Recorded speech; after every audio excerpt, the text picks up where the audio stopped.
Au fond de l'ombreuse tristesse d'un vallon enseveli loin du souffle vivifiant du matin, loin du brûlant midi et de l'étoile du soir, se tenait Saturne aux cheveux gris, aussi impassible qu'une pierre, aussi figé que le silence autour de son gîte.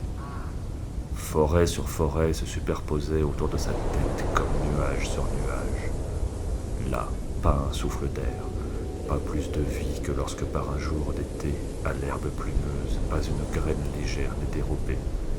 Mais là où tombe la feuille morte, là elle reste.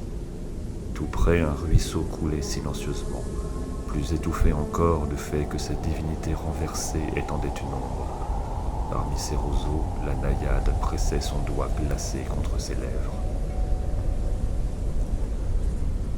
Le long de la rive sableuse, de grandes empreintes de pas n'allaient pas plus loin que là où ses pieds s'étaient égarés, et où depuis il sommeillait.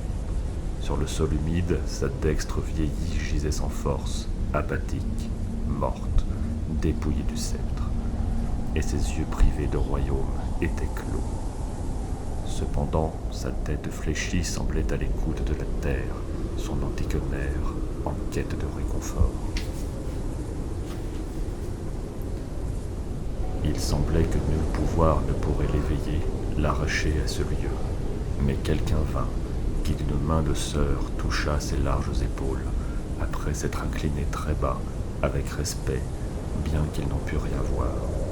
C'était une déesse du premier âge du monde. Comparée à elle, pour la taille, la puissante Amazone aurait paru une pygmée.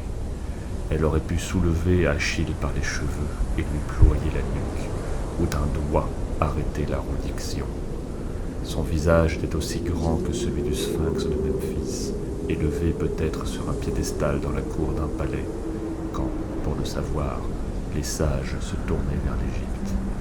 Mais ô combien il était différent du marbre ce visage, combien beau, si la douleur n'avait pas fait la douleur plus belle que la beauté même.